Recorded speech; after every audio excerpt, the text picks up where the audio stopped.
Morning student. आज हम फिर से आपके लिए जो आव्यूह चैप्टर जो हम पढ़ रहे थे उसका नेक्स्ट लेक्चर लेके आए हैं। तो आव्यूह चैप्टर में हम आपको आव्यूह का प्रकार बता चुके हैं, इन टाइप्स ऑफ आव्यूह। आव्यूह पे संक्रियाएं, ऑपरेशन ऑफ मैट्रिसेस। संक्रियाएं में हम एक दो संक्रिया कर चुके थे, जैसे आव्यूह का योगफल, ठीक है, आव्यूह का अदिश गुणनफल, हम ये कर चुके थे। ठीक है, अगला जो अपना नेक्स्ट टॉपिक हम करने जा रहे हैं, ठीक है, चैप्टर का जो अपना नाम है वो क्या नाम है? आव्यूह। ठीक है, नेक्स्ट टॉपिक जो हम करने जा रहे हैं उस टॉपिक का नाम है आव्यूह का ऋण आव्यूह। ठीक है, आव्यूह का ऋण आव्यूह, negative of A matrix, negative of A matrix, आव्यूह का ऋण आव्यूह। यानी कि हमें किसी भी आव्यूह का हमें ऋण आव्यूह देखना है। ठीक है, तो ऋण का मतलब क्या होता है? ऋणात्मक। ऋण का मतलब क्या होता है? ऋणात्मक। ठीक है, तो किसी आव्यूह का हमें ऋणात्मक आव्यूह क्या होगा? जैसे कि मान लो कोई अगर हमें संख्या दे दिया दो का ऋणात्मक, अगर 2 है तो क्या है? धनात्मक है। अगर उसका ऋणात्मक हमें देखना क्या होगा? -2। मतलब अगर a है तो a का ऋणात्मक क्या होगा? -a का ऋणात्मक क्या होगा? -a। तो उसी टाइप से हमें किसी आव्यूह का ऋण आव्यूह देखना है। ठीक है, हम आपको बताए थे आव्यूह जो होता है उसको हम क्या करते हैं? अंग्रेजी वर्णमाला के बड़े अक्षरों से निरूपित करते हैं। आव्यूह को हम अंग्रेजी वर्णमाला के बड़े अक्षरों से निरूपित करते हैं। ठीक है, तो यहाँ पे हम जब आव्यूह का ऋण देखेंगे, देखिए किसी आव्यूह A का ऋण आव्यूह -a, क्या लिखे? किसी आव्यूह A का ऋण आव्यूह -a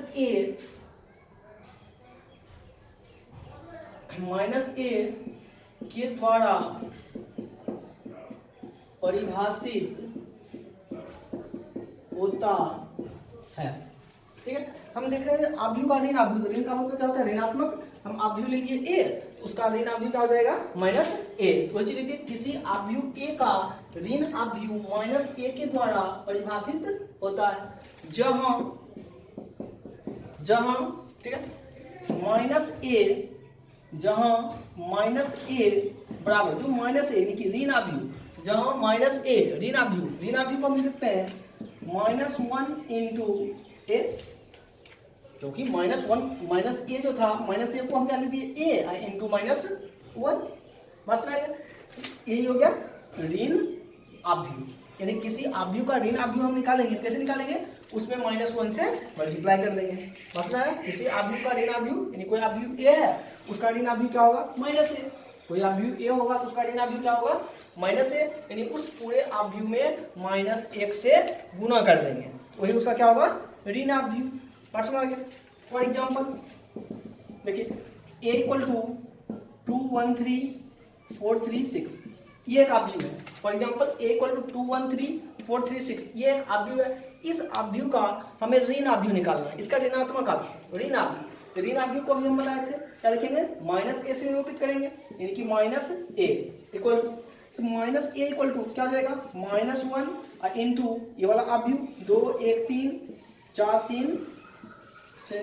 ठीक है, यानी -a इक्वल टू देखिए क्या हो जाएगा? ये जो -1 है -1 से गुना कर देंगे। आव्यूह में गुना जब हम करते हैं तो आव्यूह में अदिश राशि से गुना बताए थे, तो अदिश राशि k से जब गुना किए थे तो क्या हुआ था? पूरे, यानी कि उस आव्यूह के अंदर जितने भी अवयव थे उन सारे अवयव में गुना होता है। तो यहाँ पे हमें क्या करना है? -1 से गुना करना है। इस आव्यूह के अंदर कितने अवयव है? 6 अवयव, 1 2 3 4 5 6। इस आव्यूह की कोटि कितनी है? तो कोटि क्या होती है? m/n, और m क्या होती है? कुल पंक्तियों की संख्या। तो कुल पहली पंक्ति दूसरी पंक्ति, कुल पंक्तियों की संख्या 2, स्तंभ पहला स्तंभ दूसरा स्तंभ तीसरा स्तंभ, स्तंभों की संख्या 3। बस रह गया। तो हम ये तो हो गया इसकी कोटि। इसमें कुल अवयवों की संख्या कितनी है? 6। हमें इसका उस सबसे हमें मतलब नहीं है, हम निकाल क्या रहे हैं? ऋण आव्यूह। ऋण आव्यूह निकालने के लिए किसी आव्यूह में -1 से गुना कर देंगे। यह आव्यूह है, इसमें -1 से गुना करते हैं, तो गुना करने में क्या होगा?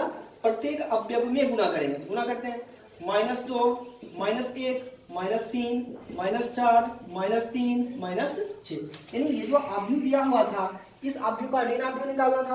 हम क्या किए, जितने भी अवयव थे उन अवयव में हम सब जगह पे माइनस से गुना कर दिए, तो क्या हो गया, उसका ऋण अवयव निकल के आ गया। बात समझ आ गया? ये एक टॉपिक अपना क्लियर हो गया, ऋण अवयव। नेक्स्ट अपना टॉपिक है अवयव का अंतर, यानी कि डिफरेंस ऑफ मैट्रिसेस। अवयव का अंतर जो मतलब अंतर मतलब क्या होता है, घटाव। अंतर मतलब क्या होता है, घटाव, यानी कि दो अवयव को हमें क्या करना है, घटाव करना है, यानी कि उसका हमें अंतर निकालना है। ठीक है, तो अंतर निकालने के लिए हम क्या करेंगे, जैसे कि मान के चलिए एक अवयव हमारे पास ए है, दूसरा अवयव बी है। ठीक है, एक अवयव ए दूसरा अवयव बी है, उसका जब हम अंतर निकालेंगे उसका अंतर क्या होगा, ए माइनस बी। एक अवयव ए है दूसरा अवयव बी है, उसका अंतर क्या हो जाएगा, ए माइनस बी। ठीक है, तो ए माइनस बी जब हम निकालेंगे तो ए माइनस बी यानी कि डायरेक्ट अवयव को हम घटाव नहीं निकालेंगे। अगर ए माइनस बी निकालना होगा तो हम उसको लिखेंगे ए प्लस, ए माइनस बी अगर निकालना होगा हम लिखेंगे ए प्लस माइनस बी, यानी कि एक ए अवयव को हम वैसे लिख देंगे और बी अवयव जो होगा उसका हम ऋण अवयव लिख देंगे। ए अवयव हम वैसे लिखेंगे और बी अवयव का ऋण अवयव निकाल के फिर दोनों को जोड़ देंगे, क्योंकि प्लस माइनस जब करेंगे तो ये क्या आ जाएगा, प्लस माइनस माइनस। ठीक है, तो ये आ जाएगा, या फिर इस चीज को लिख सकते हैं ए प्लस -1 इंटू बी, क्योंकि ये जो माइनस था माइनस को हम बाहर कर दिए, क्योंकि ए प्लस -1 इंटू बी। लेकिन हम ऐसे नहीं लिखेंगे, थोड़ा सा ये अच्छा नहीं लगा, डायरेक्ट हम यही लिख देंगे ए प्लस माइनस बी, यानी कि ए अब प्लस का क्या हो जाएगा, ऋण अवयव किसका, बी का, दोनों को जोड़ देंगे वो क्या निकल के आ जाएगा, अवयव में अंतर, यानी कि डिफरेंस ऑफ मैट्रिसेस। ठीक है, देखिए इसको हम डिफाइन करते हैं। देखिए यदि एक अवयव ए बराबर ए आई जे तथा बी बराबर बी आई जे समान कोटि m/n, समान कोटि m/n वाले दो अवयव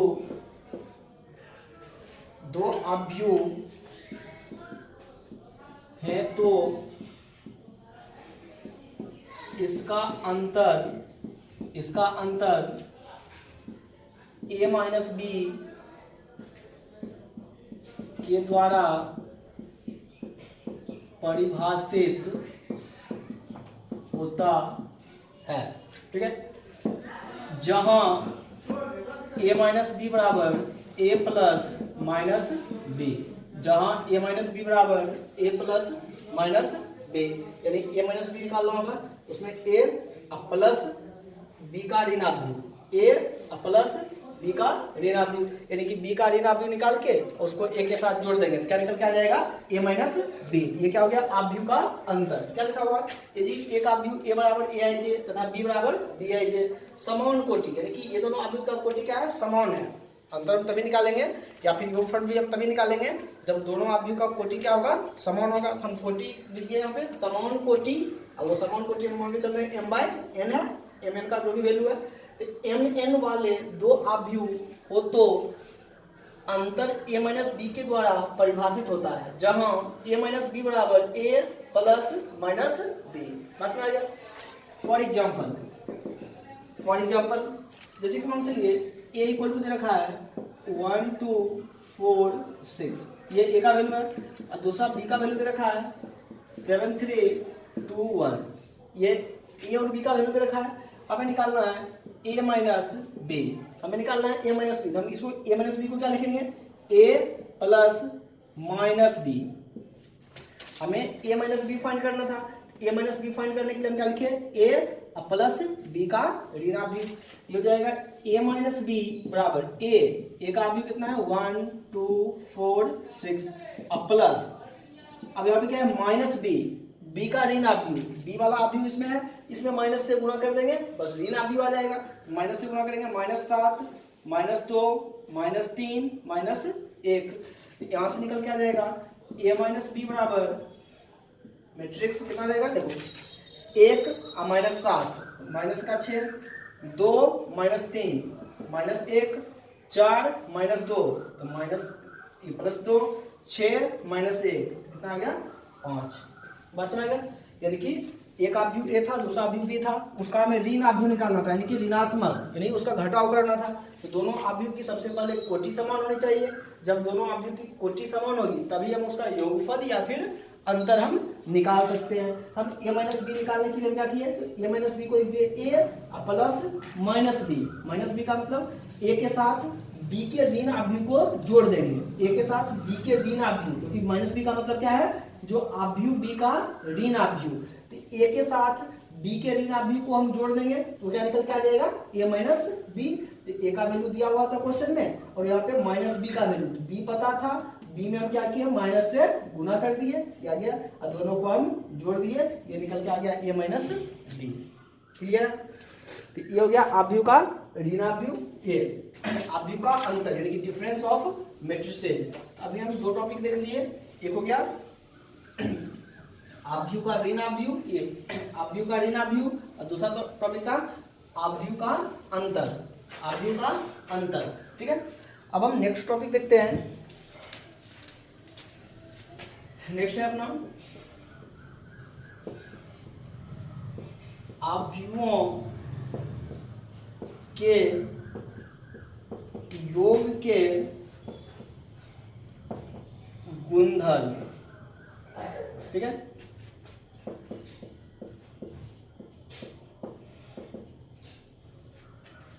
properties of matrix addition, properties of matrix addition. ठीक है। अब हम क्या देख रहे हैं, आव्यूह के योग के गुणधर्म, यानी योगफल जो हम पढ़े थे आव्यूह का, अब हम उसका गुणधर्म पढ़ने जा रहे हैं। गुणधर्म यानी कि उसका गुणधर्म क्या होगा, आव्यूह जो है उसका अब हम गुणधर्म पढ़ने जा रहे हैं, तो उसका गुणधर्म क्या होगा। ठीक है। एक एक करके पढ़ते हैं। नंबर 1 पहला गुणधर्म है क्रम विनिमय नियम, क्रम विनिमय नियम।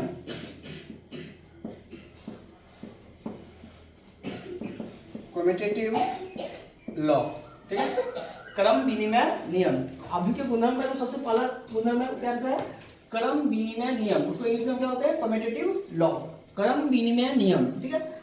क्रम विनिमय नियम यानी कि संख्याओं का क्रम विनिमय नियम हम पढ़ चुके हैं, संख्याओं का क्रम विनिमय नियम हम पढ़ चुके हैं। तो यहाँ पे क्रम विनिमय का मतलब क्या है, जैसे कि 2 + 3 है, तो 2 + 3 को जोड़ने पे कितना आएगा 5, 2 + 3 अगर जोड़ेंगे कितना मिलेगा 5, अगर 3 + 2 जोड़े फिर भी कितना आएगा 5 ही आएगा। इसी को हम क्या लिख सकते हैं, जो 2 + 3 = 3 + 2, इसी को हम क्या बोलते हैं क्रम विनिमय। ये किसका था, संख्याओं का क्रम विनिमय।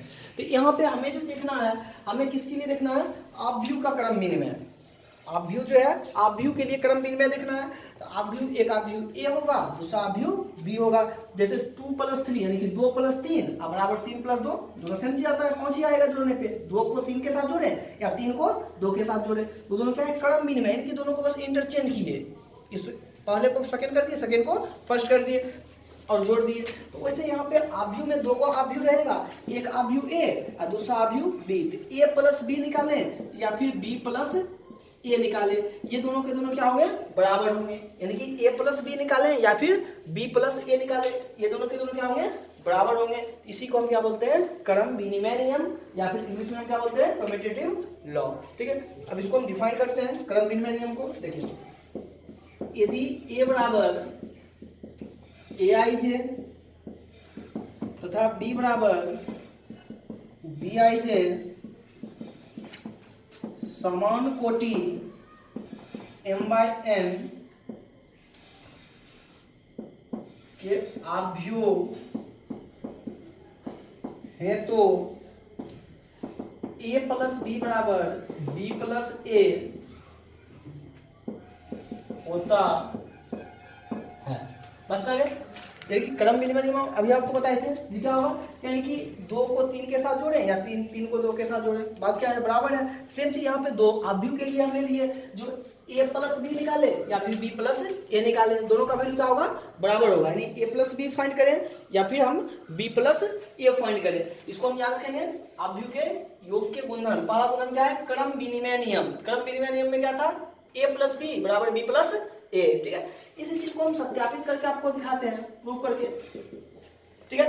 यानी कि देखिए हमारे पास क्या है, ए प्लस बी का वैल्यू एलएचएस में, एलएचएस यानी कि ए प्लस बी, ए प्लस बी आव्यूह ए कितना है, ए आई जे प्लस बी कितना है, बी आई जे, यानी ये जो था ये किसके बराबर था, ए आई जे के बराबर, बी किसके बराबर है, बी आई जे के बराबर, दोनों के बीच में प्लस था, दोनों को हम जोड़ दिए। अब क्या जाएगा ए प्लस बी, क्योंकि आव्यूह का योगफल तो हम आपको बता चुके हैं, आव्यूह का योगफल में क्या था, पहले अवयव को पहले अवयव के साथ जोड़ेंगे, योगफल बताए थे, दूसरे अवयव को दूसरे अवयव के साथ जोड़ेंगे। इसमें भी ए आई जे है और इसमें बी आई जे है, दोनों को हम क्या करेंगे, जोड़ देंगे। ये क्या हो जाएगा, A I J plus B I J, clear है। यानी इन दोनों को जोड़ना था, दोनों इसमें भी एक अवयव था, इसमें भी एक अवयव दिया हुआ था, दोनों को हम जोड़ दिए, क्या हो गया, ठीक है।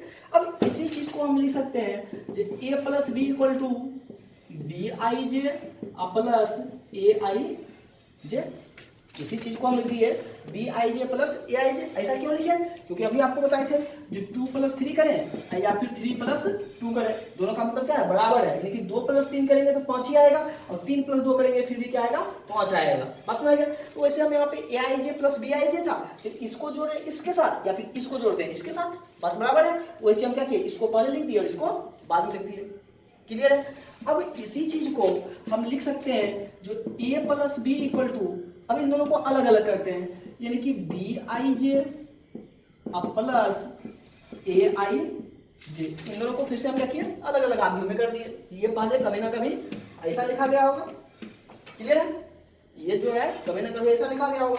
अब इसी चीज को हम लिख सकते हैं जो A plus B equal to B I J किसके बराबर है, बी के बराबर, प्लस ए आई जे किसके बराबर है, ए के बराबर, यहाँ पे आ जाएगा ए, बस हो गया। Therefore LHS equal to RHS, clear है। ये पहला हो गया आव्यूह के योग के गुणधर्म। पहला गुणधर्म क्या था, क्रम विनिमय नियम, कम्यूटेटिव लॉ। तो कम्यूटेटिव लॉ में क्या लिखे, यदि ए बराबर ए आई जे तथा बी बराबर बी आई जे समान कोटि m/n के आव्यूह है तो ए प्लस बी बराबर बी प्लस ए होता है, यानी ए प्लस बी बराबर क्या होता है, बी प्लस ए, बस में आ गया। तो यहाँ पे उसी चीज को हम आपको प्रूव करके दिखा देंगे, ए प्लस बी लिए और उसको सॉल्व करके हम क्या ले आए, बी प्लस ए, क्लियर है। अब हम चलिए इसी का दूसरा पॉइंट पे चलते हैं।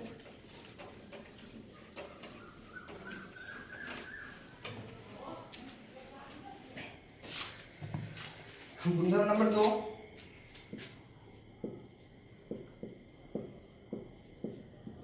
सहचार्य नियम। सहचार्य नियम,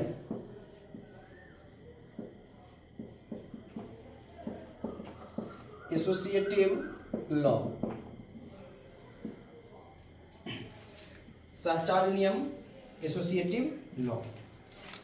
अब यहाँ पे देखिए सहचार्य नियम में क्या है कि अभी क्रम विनिमय नियम में क्या था, क्रम इंटरचेंज किए थे, पहले वाले को सेकंड में किया, सेकंड वाले को फर्स्ट में किया। यहाँ पे सहचार्य नियम में क्या है, 3 आव्यूह लेके चलेंगे। अभी पहले वाले में 2 आव्यूह लेते ए और बी, यहाँ पे 3 आव्यूह लेंगे, एक आव्यूह ए फिर बी और सी, यानी कि उस इसमें सहचार्य नियम में क्या होता है, ए प्लस बी प्लस सी बराबर A plus B plus C, ये होता है सहचार्य नियम। यानी कि सहचार्य नियम 3 आव्यूह के लिए है, यानी कि पहले 2 का योगफल ए प्लस बी और उसको सी के साथ जोड़ेंगे या फिर दूसरे और तीसरे का योगफल को ए के साथ जोड़ेंगे, दोनों वैल्यू क्या होगा, बराबर होगा। इसी को क्या बोलते हैं, सहचार्य नियम, ठीक है। तो सहचार्य नियम में क्या है, 3 आव्यूह है, यानी कि ए बी और सी, ठीक है। देखिए इसको हम परिभाषित करते हैं, यदि समान कोटि वाले 3 आव्यूह, यदि समान कोटि वाले 3 आव्यूह ए बराबर ए आई जे, बी बराबर बी आई जे तथा सी बराबर सी आई जे के लिए ए प्लस बी प्लस सी के लिए ए प्लस बी प्लस सी बराबर ए प्लस बी प्लस सी होता है। ठीक है, ये हम सहचारी नियम को हम परिभाषित कर दिए। तो सहचारी नियम में क्या होगा, यदि समान कोटि वाले तीन आव्यूह ए बराबर ए आई जे, बी बराबर बी आई जे तथा सी बराबर सी आई जे के लिए ए प्लस बी यानी कि पहले दो आव्यूह का योगफल को तीसरे के बराबर कर दिए और फिर उस तीसरे वाले आव्यूह को हम पहले के बराबर कर दिए। ठीक है, तो अब इसी चीज को हम प्रूव करते हैं। देखिए प्रूफ सहचार नियम, जैसे हम क्रम विनिमय नियम को प्रूव किए थे वैसे सहचार नियम को प्रूव करते हैं। एलएचएस लेके चलते हैं। एलएचएस में देखिए क्या है, जो A plus B plus C, A plus B plus सी। ठीक है, अब यहाँ पे ए प्लस बी प्लस सी यानी कि ए का वैल्यू रखेंगे, ए का वैल्यू क्या है ए आई जे, फिर प्लस बी का वैल्यू लिखेंगे तो बी आई जे। ठीक है, ब्रैकेट बंद, क्योंकि ब्रैकेट के अंदर कौन सा है ए और बी है, ए प्लस बी। अब प्लस सी का वैल्यू आ गया सी आई जे। बस में आ गया, लिख दिए। अब इन दोनों को जोड़ना है, जब हम जोड़ेंगे देखो क्या आ जाएगा, एक ही आव्यूह आ जाएगा A I J plus B I जे, यानी ए I J plus B I जे को जोड़ेंगे क्या आएगा ए I J plus B I जे। दोनों को हम एक ही आव्यूह के अंदर कर लिए क्योंकि दोनों का कोटि समान था और दोनों के अवयव को हम कॉरस्पॉन्डिंग यानी कि जो संगत अवयव होंगे उसको हम जोड़ देंगे, इसका अवयव इसके साथ जोड़ दिए।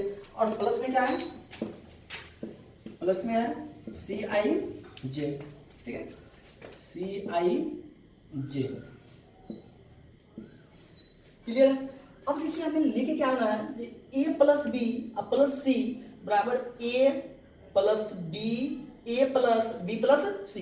अब देखो यानी कि यहाँ पे इस आव्यूह, ये जो आव्यूह है इसको इसके साथ हमें जोड़ना है। तो जब हम उस वाले आव्यूह को हम उसके साथ जोड़ेंगे तो जोड़ने के लिए हम क्या करते हैं, तो यहाँ पे तीन आव्यूह का यानी कि इन तीनों को जब हम जोड़ेंगे तो ये जोड़ने पे क्या जाएगा, जो देखिए ए I J plus B I जे, क्योंकि इसके अंदर एक अवयव है और एक अवयव ये वाला, तो इन दोनों को जोड़ देंगे, ये प्लस हो जाएगा प्लस का सी आई जे। क्लियर है, यानी कि इसको इसके साथ जोड़ दिए। क्लियर है। अब यहां से हम क्या करेंगे जी, यहां से फिर से हम उस फॉर्म में लेके आते हैं, उस फॉर्म में तो इसको हम लिख सकते हैं, ये जो अवयव है इसको हम लिख सकते हैं ए आई जे प्लस यानी कि A I J plus B I J plus C I J, इन दोनों को हम एक साथ कर लिए। ठीक है, अब इसी को हम अलग अलग कर देते हैं। जब अलग अलग करेंगे तो A plus B plus C equal to, इसको अलग है इसको अलग, यानी कि A I J plus B I J plus C I J. ठीक है, यानी इस वाले अवयव को अलग कर दिया, इस अवयव को अलग कर दिए। अब इसी चीज को लिख देंगे A plus B plus C equal to, देखिए ये जो अवयव है इस अवयव को क्या लिखेंगे ए प्लस ब्रैकेट, इस अवयव को क्या लिखेंगे बी प्लस, इस अवयव को क्या लिखेंगे सी। बस हो गया proof. Therefore LHS equal to RHS. बस में आ गया। सहचार नियम एकदम सिंपल सा था। प्रूफ जो है ऐसे तो हमें डायरेक्ट हमें इस चीज को याद रखना है, लेकिन प्रूफ वगैरह जो है वो हम आपको बता देंगे, बस ऐसे नॉर्मली याद रखना है। ए प्लस बी प्लस सी है, ए और बी को एक साथ किए फिर उसको हम इंटरचेंज वगैरह करके और उसको हम प्रूव कर लेंगे। ठीक है, ये तो प्रूफ हो गया। तो ये हो गया दूसरा। पहला हो गया क्रम विनिमय नियम। तो क्रम विनिमय नियम में क्या था, A plus B equal to B plus C. सहचार नियम में क्या था जी, A plus B plus C बराबर A plus B plus C, वो क्या था सहचार नियम। ठीक है, अब तीसरा हम देखते हैं।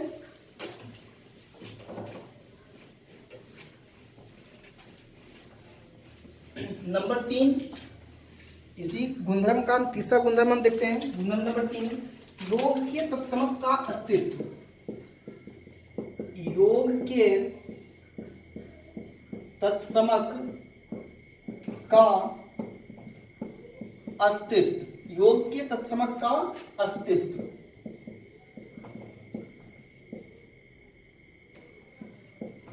Existence of additive identity, existence of additive identity. यहाँ पे क्या है, योग के तत्समक का अस्तित्व, यानी कि योग तत्समक का अस्तित्व हमें देखना है। यानी किसी आव्यूह ए को, किसी आव्यूह ए को अगर जीरो आव्यूह के साथ जोड़े, जीरो आव्यूह यानी कि शून्य आव्यूह आपको बताए थे, शून्य आव्यूह को क्या होता है, यानी कि उसको हम ओ से प्रदर्शित किए थे, यानी ओ लिख के थोड़ा सा डार्क कर रहे थे।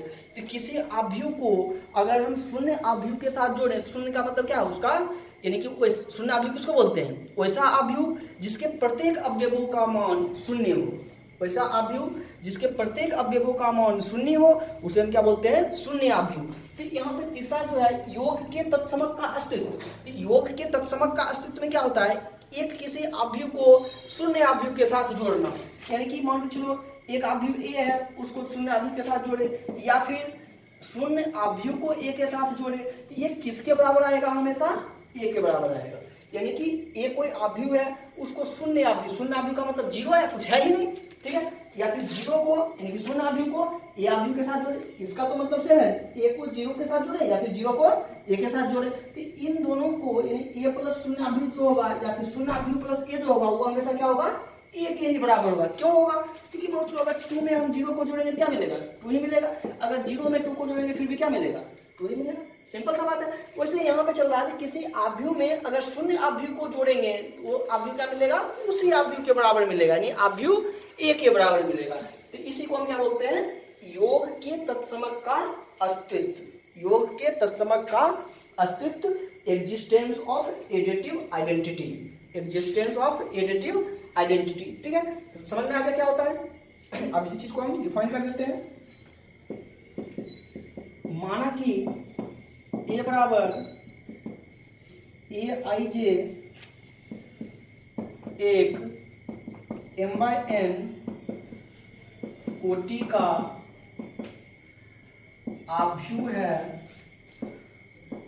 और ये ओ लिख के डाल है, ठीक है, एक m/n कोटि का m/n कोटि का शून्य आव्यूह है, तो a प्लस शून्य आव्यूह बराबर शून्य आव्यूह प्लस a बराबर a होता है। बात समझ आ गया। तो योग के तत्समक समझ में आ गया। योग का तत्समक क्या होगा, जी किसी आव्यूह में शून्य आव्यूह के साथ जोड़े या फिर शून्य आव्यूह को a के साथ जोड़े, वो किसके बराबर आएगा, a के बराबर ही आएगा। क्योंकि शून्य आव्यूह किसको बोलते हैं, जिस आव्यूह का प्रत्येक अवयवों का मान शून्य हो, यानी वैसा आव्यूह जिसके प्रत्येक अवयवों का मान शून्य हो उसे हम क्या बोलेंगे, शून्य आव्यूह।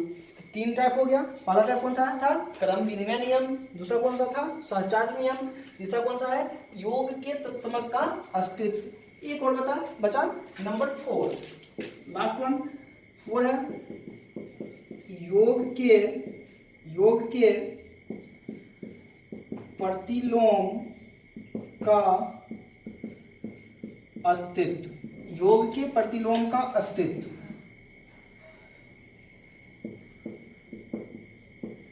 The existence of additive inverse, the existence of additive inverse। देखिए योग के प्रतिलोम, अब क्या है, यहाँ पे था आव्यूह ए, योग के तत्समक, यहाँ पे तत्समक था, योग के तत्समक, अब यहाँ पे है योग के प्रतिलोम, प्रतिलोम का मतलब ऋण आव्यूह, प्रतिलोम का मतलब ऋण आव्यूह जो होता है, यानी ए का ऋण आव्यूह क्या है, माइनस ए, तो ए का प्रतिलोम क्या है, माइनस ए। तो यहाँ पे बोला है कि योग के प्रतिलोम का अस्तित्व, तो योग के प्रतिलोम का अस्तित्व यानी कि ए प्लस माइनस ए करेंगे तो वो क्या मिलेगा, 0, या फिर माइनस ए और प्लस ए करेंगे वो भी क्या मिलेगा, 0। इसी को हम क्या बोलते हैं, योग के प्रतिलोम का अस्तित्व। बस में आ गया, ये क्या हो गया, योग के प्रतिलोम का अस्तित्व। इसी चीज को हम लिख देते हैं। देखिए माना कि a बराबर aij m/n कोटि का आव्यूह है तो एक अन्य आव्यूह -a equal to -aij m/n इस प्रकार है कि a plus minus a equal to minus a plus a equal to 0। ये हो गया, ठीक है, समझ में आ गया। योग के प्रतिलोम का अस्तित्व यानी कि जो आव्यूह ए रहेगा उसमें उसी के ऋण आव्यूह के साथ जोड़ देंगे तो जोड़ने पे क्या मिलेगा, 0 मिलेगा। इसी को हम क्या बोलते हैं, आव्यूह के प्रतिलोम का अस्तित्व। तो यही आव्यूह के योग के गुणधर्म का यही 4 को टाइप हमारे पास था, ठीक है। पहला टाइप क्या था, क्रम विनिमय नियम, कम्यूटेटिव लॉ। क्रम विनिमय नियम में क्या था, पहला क्या था, क्रम विनिमय नियम। तो क्रम विनिमय नियम में क्या हुआ था, पहले वाले में क्रम विनिमय नियम यानी कि a प्लस बी बराबर b प्लस ए, ये क्या था, क्रम विनिमय नियम। नंबर 2, दूसरा क्या था, a plus B plus C equal to a plus B plus C. ये कौन सा था, सहचार नियम। ये क्या था, सहचार नियम। और ये कौन सा था, क्रम विनिमय नियम। याद रखेंगे चारों को। क्रम विनिमय नियम क्या होगा, a प्लस बी बराबर b प्लस ए, कोटि समान होनी चाहिए।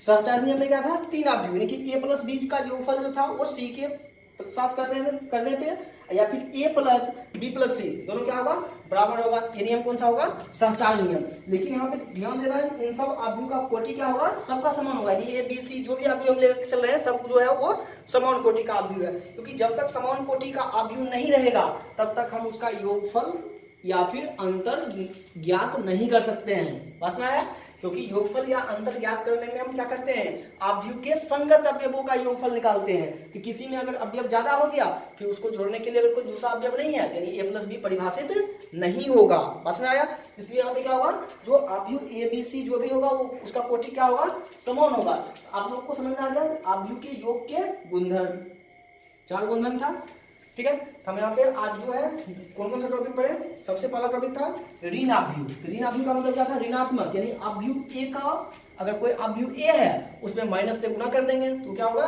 ऋण आव्यूह। दूसरा टॉपिक कौन सा था, आव्यूह का अंतर यानी कि आव्यूह को घटाने के लिए। तो घटाने में हम क्या करेंगे, जैसे कि हमें आव्यूह का घटाव के लिए यानी कि a माइनस बी निकालना है, हम क्या निकालेंगे, a प्लस माइनस बी यानी a माइनस बी निकालने के लिए हम निकालेंगे a प्लस b के जगह पे हम लिख दिया माइनस b यानी कि ऋण b के ऋण आव्यूह को a के साथ जोड़ देंगे, बस a माइनस b मिल जाएगा। क्लियर है। और तीसरा टॉपिक हमारा था आव्यूह के योग के गुणधर्म यानी प्रॉपर्टीज ऑफ मैट्रिक्स एडिशन। उसमें सबसे पहला क्या था, क्रम विनिमय नियम। तो क्रम विनिमय नियम में क्या था, a प्लस बी बराबर b प्लस ए, हम आपको सबका प्रूव करके भी बताए, ठीक है।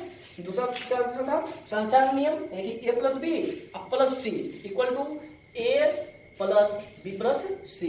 नंबर 3 कौन सा था, योग के तत्समक का अस्तित्व।